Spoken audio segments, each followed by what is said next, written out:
What's up, everybody? Welcome back to another episode of Italian Football TV. We are in Philadelphia, the city of brotherly love, but for some reason we don't have any fans. Whoa! Wait, is what Milan? What about a Napoli fan? Napoli? Oh, there we go. Phil is here, guys. There they are. They're fighting it out, just like in the match. Phil, come on, come over here. Let's go. What's up, Dave? How you doing? Okay, so this is Phil and Dave from the Philadelphia clubs of Napoli and Milan. We came here just to watch the game together. Phil is actually a member of our Milan club. Phil is a member of our Milan club. Unofficially. Okay, guys, so it was an insane match. 4-2, if you missed it. Napoli went up 2-0, Milan came back 2-2, and then Napoli ended up getting it secured with a 4-2 win. We'll start off with the winning team. Phil, how'd you feel about this match? Yeah, big relief. I don't think that we played very well. Impressive by Mertens and Milik, but it was great, thank God. But overall, as a unit, not impressive, especially in the second half. And Sadi sent off too. Yeah.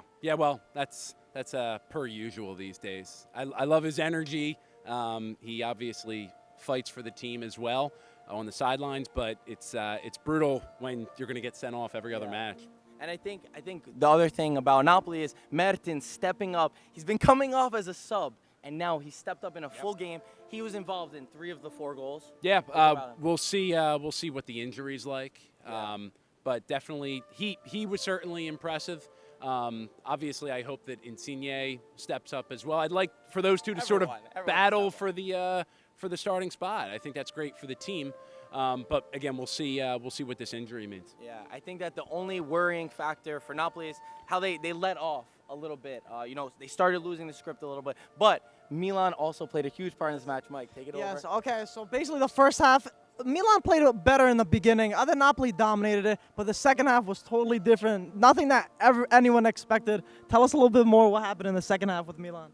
Well, I think I was incredibly surprised that Milan came back. I think they started off a little bit.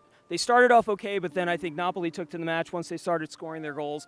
I was afraid that they were going to just kind of continue from the end of last week's match with Torino and really not have their foot on the gas at all. But I was really pleasantly surprised when they came back in the second half and scored the 2 goals. I thought it was anybody's game at that point. I would have been happy with taking a point away, and I think they actually deserved to take a point away from the São Paulo. I think the end of the match, I'm not taking anything away from Napoli or their supporters who were with us this afternoon. No, Phil was cool. No, but I think totally passionate fans, and I love that about all of our Serie A teams, because I think that's why we can get together. That's why we have a great time. I so greatly appreciate you guys come down to Philly now.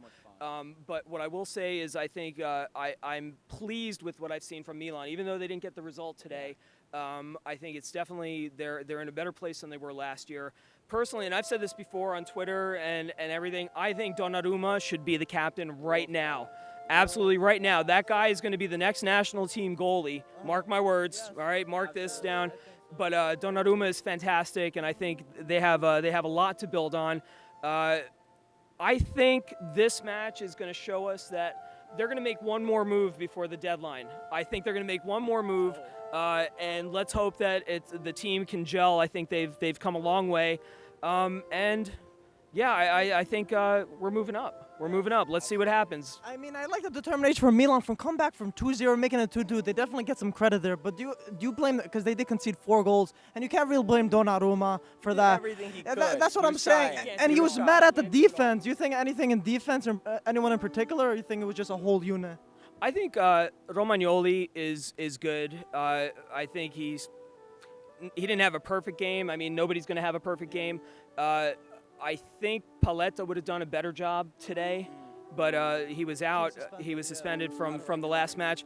I don't know. I think they held their own, and the red cards at the end really hurt us. Yeah, I agree. One thing I want to say is that the Milan last year, I don't think they would have come back against Napoli. I think that it says a lot about their mental, like how they are mentally strong with Montella. Even though it's not the result they wanted, Napoli is a strong team. I think it says a lot about Milan. And also Suso, he's been criticized a lot, but I think Suso, he brings creativity to this team, creativity that they need, and Niang also stepping up. Poor red cards, whatever. That could be sad. But anyway, guys, if you're ever in Philadelphia, these guys were amazing. Aquila Cafe. We're going to put all the links in the description. So follow them. And if you're ever here, it really is the city of brotherly love. Phil, could you hold this on your end? Hey, who's going to hold it? Phil, come on, help us out. Okay, we're all touching. We'll all, Help us out. there we go. Here we go. Ciao, guys. Ciao. Forza Milan.